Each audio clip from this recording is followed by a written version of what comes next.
한 10여 년 전쯤부터 어떤 사회나 과학 분야에 있어서 융합이라는 단어가 굉장히 좀 부각되기 시작했습니다. 앞으로의 미래의 사회는 이전에 전혀 어우러질 것 같지 않은 그 분야들이 서로가 하나 되고 어우러져서 미래의 사회를 좀 급격하게 변화시키고 발전시킬 것이라는 그런 생각 때문에 융합이라는 단어가 굉장히 좀 중요한 키워드로 부각되기 시작했습니다. 요즘 그 테슬라라는 그 자동차 회사를 보면 더더욱 그런 생각이 드는데요.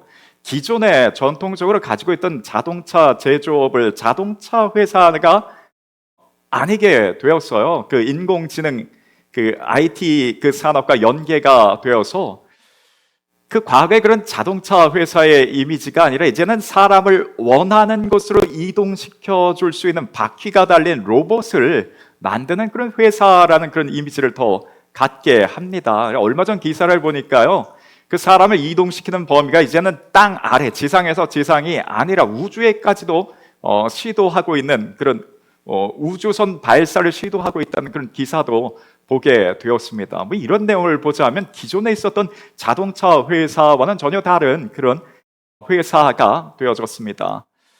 네이버나 카카오톡 같은 그런 회사를 봐도 네이버 하면 예전에 어떤 지식 검색이나 정보를 얻는 그런 포털 사이트였는데 카카오톡 같은 경우는 이제 메신저 기능만 담당하는 것을 시작했죠. 그런데 지금은 뭐 금융이나 쇼핑이나 특별히 카카오톡 같은 경우는 이제 모빌리티와 연계를 해서 우리가 보통 택시 탈 때 뭐 카카오톡을 통해서 아주 좀 편리하게 이용하고 있습니다. 그래서 과거에는 택시 운수업을 하시는 분들도 뭐 수익을 올리기 위해서 사람들을 많은 것이나 또 좋은 눈썰미로 그렇게 수익을 올렸다면 요즘에는 그 카카오콜을 받는 그 알고리즘이 따로 있다고 하더라고요. 그래서 기사하시는 분들은 그 알고리즘, 그 콜을 잘 받는 그 노하우를 익혀야지만이 그 운수업을 할 수 있다고, 거기서 생존할 수 있다는 그런 기사를 본 적이 있습니다. 그래서 어떤 뭐 기업이나 뭐 사회 공공 분야만이 아니라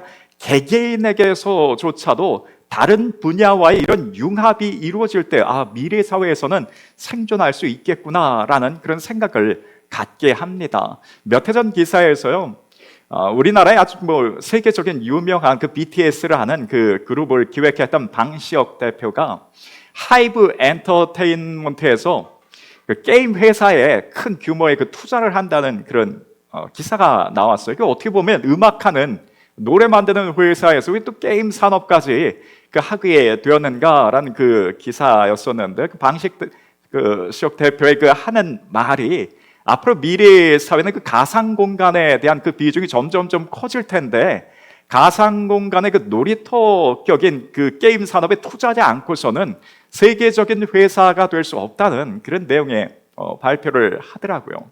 그 점점 사회적으로는 앞으로의 그 미래의 사회, 뭔가를 대비하기 위해서 그 어려운 상황들, 미래에 어떤 상황이 오더라도 거기 대비하기 위해서 서로 손을 잡고 관계없는 분야라 할지라도 융합하는 것이 그게 시대적인 흐름에 되고 시대적인 흐름으로 가고 있습니다.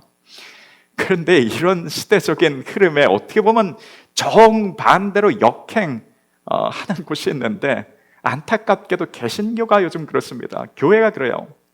기존에 잡고 있던 손을 좀 더 권고히 하는 것도 아니고 잡고 있는 손을 서로가 놔버리려고 하고 있습니다.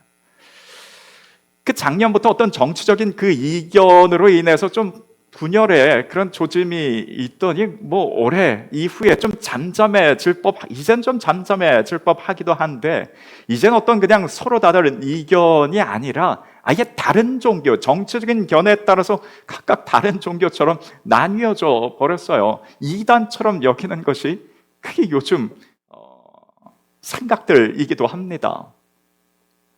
제가 예전에는 교회 안에서 어떤 고향도 새로 어떤 새가족분이 오셨을 때 고향이 어디시냐고 잘 묻지도 않았습니다. 왠지 어떤 내 동양 사람에 대해서 조금 더 챙기게 되고 뭘 관심을 갖게 되면 그 교회 안에 하나됨을 좀 깨트리는 건강한 그런 공동체를 이룰 수 없다는 생각 때문에 목회자들이 어떤 그런 이야기도 잘 하지 않았어요. 그런데 지난주에도 어떤 그 유튜브의 썸네일을 보는데 그 아이의 뭐 교회 이름과 담임 목회자의 이름을 쭉쭉쭉쭉 그 표로 이렇게 분류하듯이 분류해 놓고 이 교회는 이쪽 정당을, 또 이 교회는 또 어느 교회, 그 이 교회는 공산주의를 따르는 교회니 거기서 나와야 된다고 하는 그런 내용으로 유튜브를 제작해. 또 많이들 보세요, 그런 내용들을.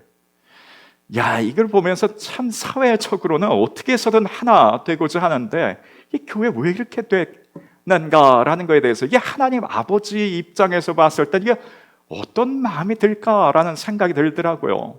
아니, 한 가정이 모였는데 자녀들이 서로 다른 이견을 가지고 있어요. 충분히 그럴 수 있죠. 그럴 수 있는데, 아니, 아버지는 가만히 계신데 형제들끼리 너는 나와 다른 의견을 가지고 있기 때문에 너는 더 이상 아버지의 자녀가 아니라고 하는 꼴과 그 형국과 똑같다는 거예요. 우리가 구원받은 것은 예수 그리스도의 십자가를 그 믿음으로 구원받았고 하나님의 자녀가 되었습니다. 어떤 정치적인 견해가 거기에 더해진 것이 아니에요. 온전히 그것 하나뿐입니다. 그러면 어떤 마음이 상황이 다르든지 간에 우리는 이미 한 가족이라는 거예요. 뭔가 문제가 있더라도 서로 한 가족이라는 그 개념 안에서 문제를 풀어가야 하는데, 우리가 남남과 어떤 문제 해결하는 것과 가족끼리 안에서의 문제 해결과는 우리가 다른 자세로 대하게 됩니다. 남남과 가족과는 같을 수는 없어요. 아니, 이미 한 예수 안에서 한 가족이 되었다면 그 가족된 그 안에서 우리가 그 관점에서 바라봐야 되는데, 요즘은 오히려 남보다 못한 시선으로 바라보고 있다는 것, 이게 하나님 아버지 입장에서 굉장히 큰 불효일 것이고 한국교회 참 큰 숙제라고 여겨집니다. 우리가 한 가지 놓치지 말아야 될 것은요, 사회에서는 이 앞으로 다가올 이 미래의 사회에 대해서 이 험난한 파고에 대해서 어떻게 해서는 이겨내려고 하나됨을 하고 있는데, 융합하고자 하고 있는데, 이 하나됨과 함께하는 것, 융합이라는 것은 이 사회적인 어떤 필요에 따라서 최근에 나타나게 된 그런 현상이 아니라 그 근본 원리는 성경에 있어요. 우리 요한복음 17장 말씀을 같이 한번 읽겠습니다. 내게 주신 영광을 내가 그들에게 주었사오니 이는 우리가 하나가 된 것 같이 그들도 하나가 되게 하려 함이니이다. 여러분, 이 말씀을 보면 예수님께서 제자들을, 그 그리스도인들을 현재 우리를 위해서 기도해 주시는 그 기도의 내용이 됩니다. 우리가 하나가 된 것 같이 그들도, 제자들도, 지금의 그리스도인들도, 우리도 하나가 되기를 원한다라는 그런 기도의 내용이었어요. 근데 내용을 보니까, 말씀을 보니까 우리가라고 했습니다. 우리가라고 했는데 이 우리가는 문맥상 보면 성부, 성자, 성령, 하나님을 뜻합니다. 그 삼위의 하나님을 뜻하는데 우리가라는 표현을 복수로 사용했어요.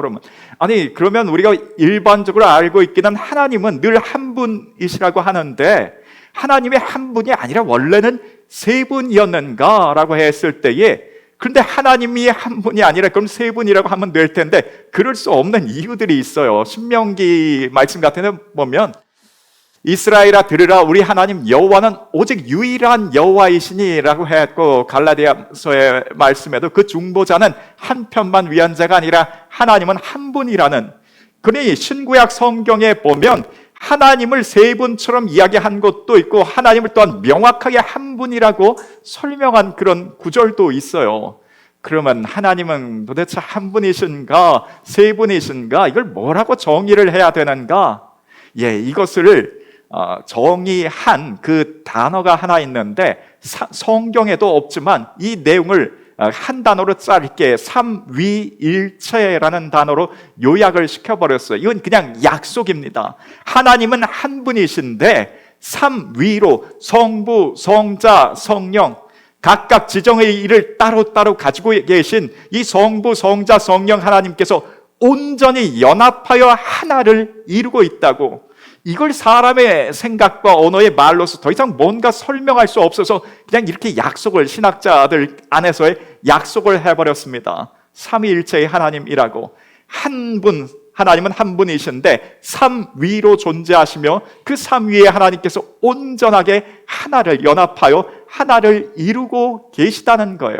하나님이라는 존재 자체가 온전한 연합으로 하나 되셨습니다. 그래서 그 예수님께서 그것을 위해서 제자들을 보면서 현재 우리들을 보면서 하나가 되게 해달라고 본인 그 하나님의 그 본질을 들어서 삼위일체 그 하나님의 그 깊은 뜻을 담아 본질을 담아서 우리가 하나가 된 것처럼 저들도 현재 우리들도 그리스도인들도 제자들도 하나가 되기를 원한다라고 간절하게 기도를 해 주셨어요. 이 기도의 내용이 지금 우리 가운데 어떻게 이루어지고 있는가 돌아보게 됩니다. 그냥 하나님 아버지 입장에서 보기 좋으라고 싸우는 모습 그게 보기 싫으니 그냥 너희들 그냥 좀 잘 지내는 그런 모습 보여달라고 하는 정도의 말씀이 아닙니다. 이 하나됨에 있어서는 굉장한 힘이 있어요.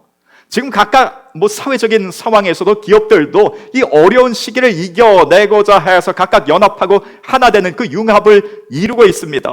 예수님께서는 미래를 아시는 분이셨어요. 이제 곧 있으면 이 제자들 가운데 앞으로 어떤 어려움이 있을지, 자신이 십자가에 달려 돌아가신 그 이후에, 승천하신 그 이후에 교회들과 제자들이, 그리스도인들이 어떤 어려움을 겪게 될지를 미리 아셨어요. 그래서 그 앞날을 대비하기 위해서 서로 연합하고 하나 되라는 뜻이었습니다. 예수님께서 우리에게 알려주신 말씀 가운데 그냥 해도 그만, 안 해도 그만인 말씀을 우리에게 주셨을 리가 없어요. 그래서 하나 돼도 그만, 안 돼도 그만이 아니라 이미 2000년 전에 그 앞에 있을 그리스도인들 제자들을 위하여서 현재 우리들을 위하여서 주신 말씀이 됩니다. 하나됨이 필요하다는 거예요. 가정이 앞으로의 우리가 가정 안에서 사회적으로 우리 나라도 그렇고요, 가정도 그렇고 교회도 그렇고 앞으로 미래에 다가올 이 어려운 세대를, 변화가 심한 이 시대 가운데 우리가 어떻게 해서 그 삶의 어려운 파고들을 이겨낼 수 있는가? 하나 되라는 것입니다.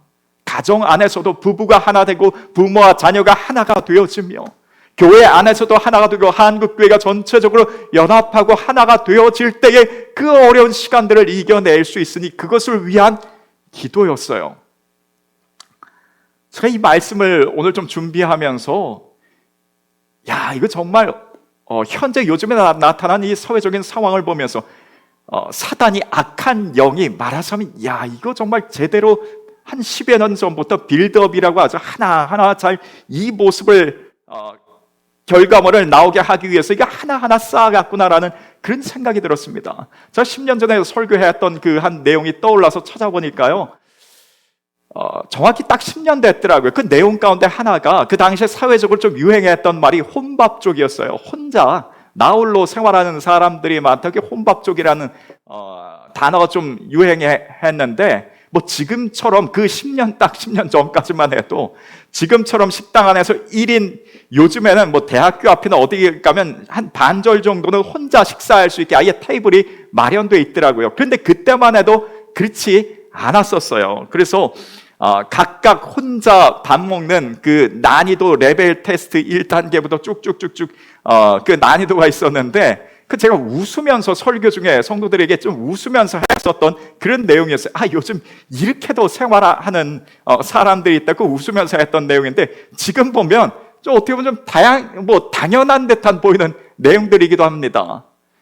그 10년 전 나왔던 기사의 내용들이 레벨 첫 번째가 편의점에서 혼자 라면 먹기인데, 이건 너무나 자연스러운 모습이죠. 그 다음 하나 좀 높은 레벨 2가 푸드코트에 가서 원하는 메뉴를 선택한 후에 혼자 먹기. 이것도 당연히 할 수 있습니다. 레벨 3이 분식집, 김밥집에서 혼자 먹기. 저도 종종 하고 있고요. 레벨 4에서도 중국집, 냉면집 같은 곳에 가서 혼자 먹기도 가능합니다. 얼마든지 가능하고요.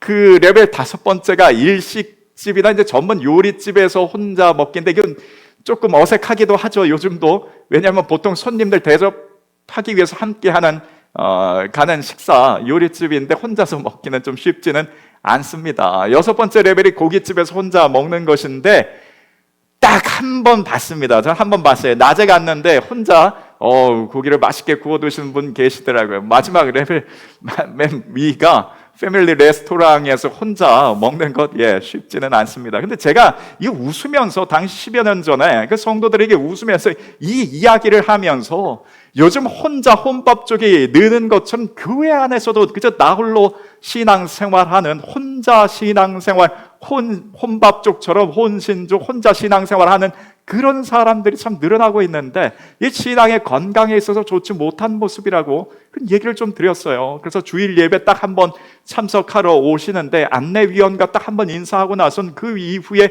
어떤 신앙의 교류도 하지 않고 지내는 것이 우리 신앙생활을 약화하는 그런 원인이 된다는 거에 대해서 말씀을 좀 드렸습니다. 근데 이런 이야기를 드리고 난 그 이후 한 5년이 지났을 때에 코로나로 인해서 이제는 혼자 신앙생활하는 것이 보다 자연스러워졌어요. 자연스러워졌습니다. 그리고 그 가운데서 또 작년부터는 어떤 정치적인 그런 이견으로 인해서 또 그 가운데 나뉘기 시작하는 거예요. 점점점 분리되고 사회적인 현상이라고 하지만 교회는 그 가운데 분리되고 나뉘는 것이 점점 더해 가고 있다는 것이에요. 예수님께서 우리를 위해서, 우리 가정을 위해서, 우리 그리스도인들을, 하나님의 자녀들을 위해서 기도해 주신 그 내용과는 정말 다른 모습으로 가고 있다는 그런 생각이 듭니다. 이런 상황들을 우리가 좀 극복하기 위해서 그저 우리가 한탄만 할 것이 아니라 무엇을 할 수 있을까 했을 때 오늘 우리가 읽은 말씀에 거기서 좀 우리가 답을 찾고자 합니다. 예수님께서 부활하셨습니다. 부활하셔서 40일 동안 제자들과 함께 하시면서 이후에 완전히 승천을 하시게 되었는데 그 40일 계신 동안에 제자들에게 남기셨던 말씀 가운데 하나가 너희는 흩어지지 말고 함께 하라는 것이었어요. 그때도 함께 하라고, 함께 하면서 기도함으로 약속하신 성령을 기다리라는 것이 그게 주님의 당부의 말씀이었습니다. 그런데 이 말씀을 지키기가 상당히 어려운 시점이었어요. 이미 얼마 전에 예수님께서 십자가에 달려 돌아가신 그 상황 가운데 제자들만 홀로 남은 상황 가운데 그들이 함께 있을 수가 없었습니다. 뿔뿔이 다 흩어져 버리고 말았어요. 그로부터 정확히 한 이제 곧 40일 정도밖에 지나지 않았습니다. 그들이 뭔가 달라져 봐요. 뭐 얼마나 달라졌겠어요. 이제는 또 예수님께서 더 이상 우리와 함께하지 않고 승천하신다고 합니다.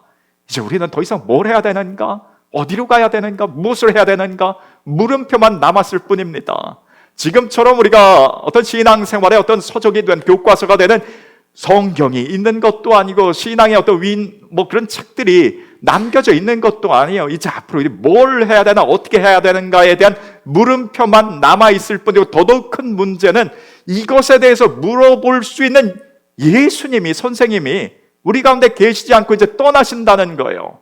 그러니 그 상황 가운데 어떻게 보면 가장 또 한 번의 제자들에게, 그리스도인들에게 있어서는 위기의 상황이었습니다. 함께하기 어려운 상황이었어요. 예수님께서 제자들의 이러한 혼란을 미리 아시고 미리 제자들에게 이야기해 주셨던 보관이 하나 있었습니다. 십자가에 달려 돌아가시기 며칠 전에 예수님께서 제자들에게 하나 알려주셨던 그 내용 가운데 하나가 길을 가시다가 한 열매 없는 무화과 나무를 보면서 이제는 내가 더 이상 열매를 맺지 못하리라고 예수님께서 무화과 나무를 향해서 선포를 하셨더니 그 나무가 뿌리채 말라버렸어요. 그래서 제자들이 물었죠. 아니 예수님 도대체 어떻게 하면 사람뿐만 아니라 이런 자연까지도 주님의 말씀에 순종할 수 있습니까? 놀라서 물었습니다. 그때 예수님께서 제자들에게 가르쳐 주셨던 것이 바로 기도였습니다.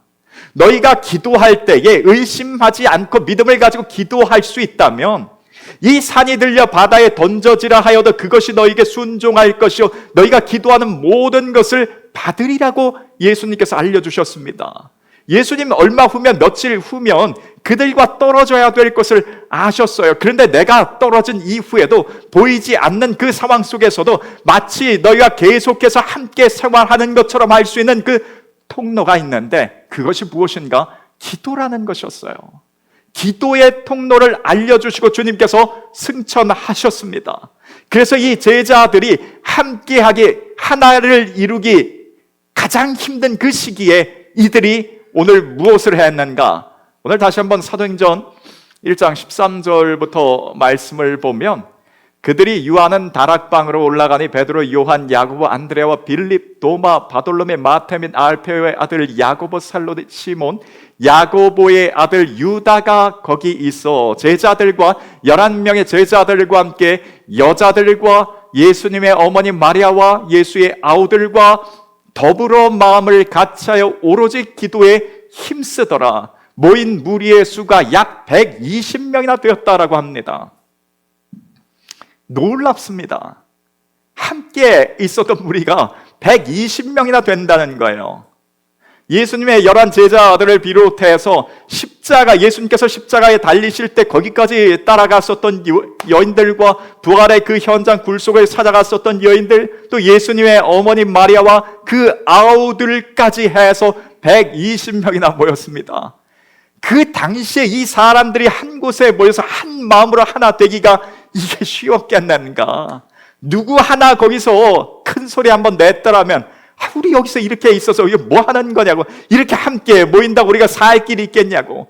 그 당시만 해도 계속해서 유대 지도자들은, 바울과 같은 사람들은, 예수 믿기 이전에 바울과 같은 사람들은 그 그리스도인들을 잡으러 다니고 있었던 그런 때였어요. 그러한 형국에 좀 많은 사람들이 함께 모여서 뭔가를 목적을 가지고 기도하고 있다는 것, 쉬운 일이 아니었습니다. 그런데 어떻게 해서 그들이 이 120명, 이전에 12명도 할 수 없었던 일들을 120명이 하나 되어 함께 할 수 있었는가? 그들이 기도로 주님과 소통하고 있었기 때문에 그렇습니다. 그래서 현재에 우리 가정의 하나됨이 어려울 때에, 교회가 하나됨이 어려울 때, 한국교회의 어려운 상황 가운데에 가장 먼저 우리가 하나를 이루기 위해 해야 할 일이 있다면 기도로 주님과 소통하는 것입니다. 내 생각에 옳은, 내 소견에 옳은 대로 판단해서 행동하는 것이 아니라 주님과 소통하는 가운데에 하나님 아버지의 뜻이 어디 있는가를 알고서 행하는 것, 그게 필요한 시점입니다. 그러면 하나 될 수 있다는 거예요. 그리고 이들이 기도하면서 하나 된 그 이후에 했던 것이 무엇인가 하면 오늘 22절 말씀에 이런 말씀을 같이 한번 읽겠습니다. 항상 우리와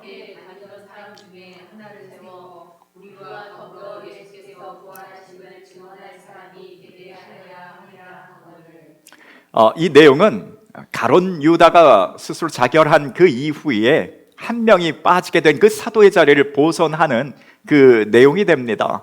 근데 그 한 자리를 채우는 데에 자격 조건이 이와 같습니다. 항상, 이전부터 항상 우리와 함께 다니던 사람 중에 그 가운데 하나를 세우고, 또 이후에도 우리와 함께 더불어서 예수 그리스도의 부활에 그 대한 증거할 사람을 찾자는 거예요.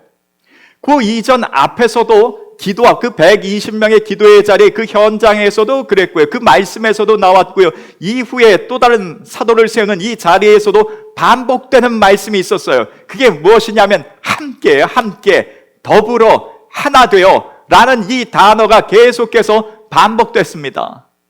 이 사람들이 그 어려운 시기를 어떻게 이겨낼 수 있었는가? 그 로마의 핍박 가운데서도 어떻게 이들이 그 시간들을 버텨낼 수 있었는가? 이와 같은 모습이 있었기 때문에 그렇습니다. 함께 더불어 하나 되어 하는 이 모습이 있었어요. 물론 그들이 이와 같이 하나 되기 위해서 행했던 것은 기도 가운데에 그들이 또 하나 넘어야 될 숙제와 산이 하나 있었는데, 가지고 있었던 그 관습과 선입견을 좀 뛰어넘는 것이 필요했습니다. 조금 전 그 기도의 현장을 설명할 때 제일 첫 번째 나왔던 그 기도의 대상 가운데 여자들과 라고 하는 14절 말씀에 여자들과 예수님의 어머니 마리아와 그 이후에 예수의 형제들이라는 그 말씀이 시작되었어요. 근데 당시에 여인들, 여자들이라고 한다면 사회적으로 대우가 아주 좋지 못했던 그런 시기였습니다. 과거 우리 유교 사회와 비슷했어요. 조금 더 심했습니다. 구약 시대에는 사람을 숫자를 셀 때에 여자들의 수는 사람의 숫자에도 넣지 않았던 것이 그 당시의 시대였어요.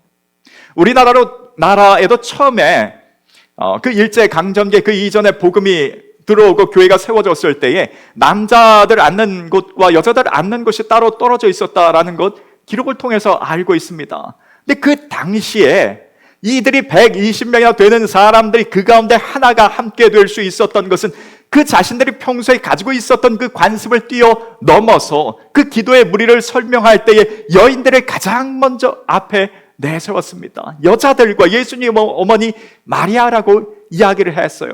당시에 가지고 있었던 그 관습을 뛰어넘어야지만 그들이 하나 될 수 있었습니다. 남과 여만 그런 것이 아니었어요. 종과 주인도 서로의 장벽을 허물고 하나가 되었으며, 그 이후에 세워진 초대 교회 가운데서는 이방인과 유대인들의 벽이 허물어지고 하나 되었어요.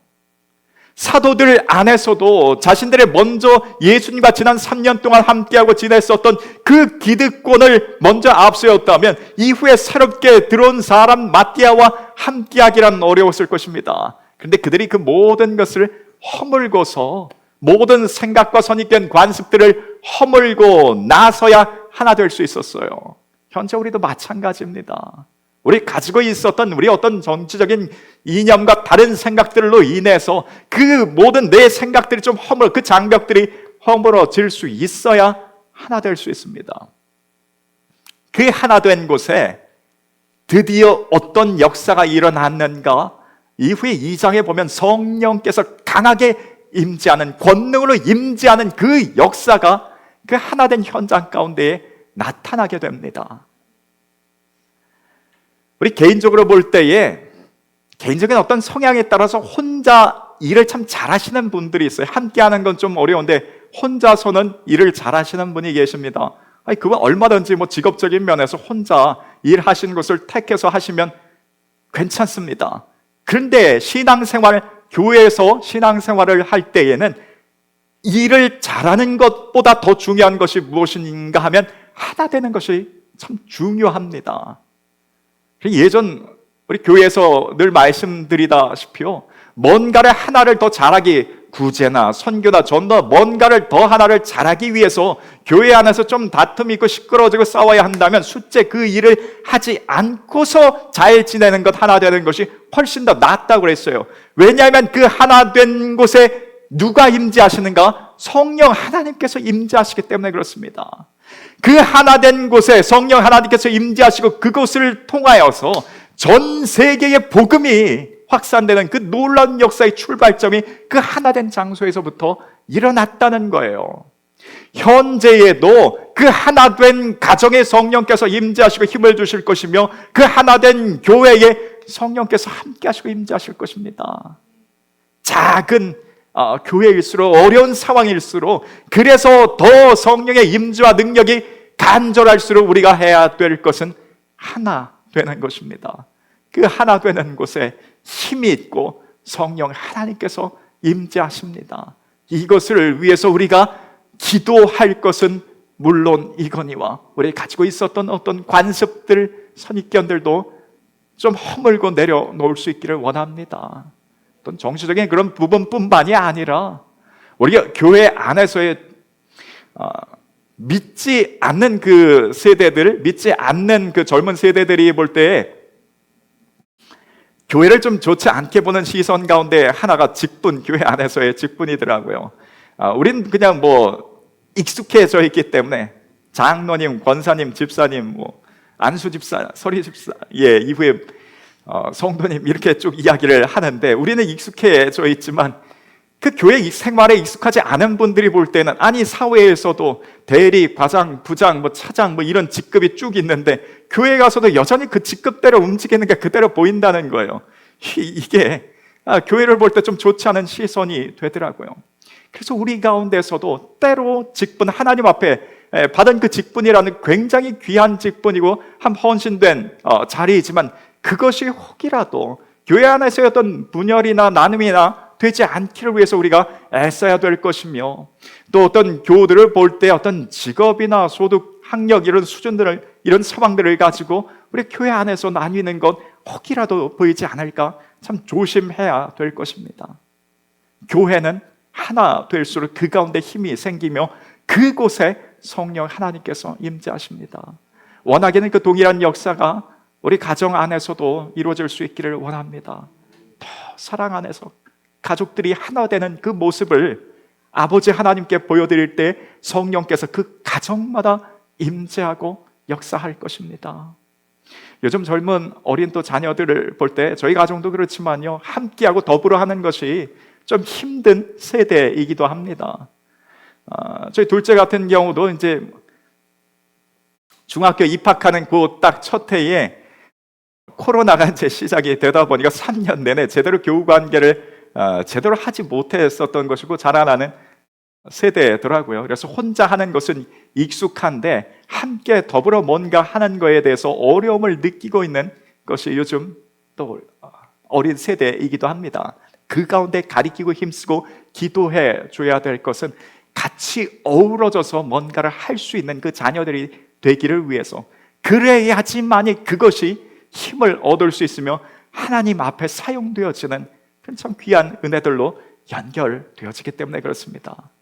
아무쪼록 우리 앞으로 이 세대 가운데 어떤 변화가 일어나고 어떤 어려움이 있더라도 우리가 가정 안에 하나를 이루고 교회가 하나를 이루고 한국교회가 잘 연합할 수 있다면 그 가운데 그 힘으로 앞으로의 어떤 변화다, 어떤 파고도 넉넉하게 이겨낼 것입니다. 우리 이것을 위해서 더 기도함으로, 또 우리 가운데 있는 어떤 보이지 않는 장벽들이 있다면 이것을 우리 스스로가 허물어 가면서 하나 되기를 힘쓰고 성령의 권능을 체험하는 우리가 가정과 교회 되기를 소원합니다. 주신 말씀을 기억하면서 같이 한번 기도드립니다.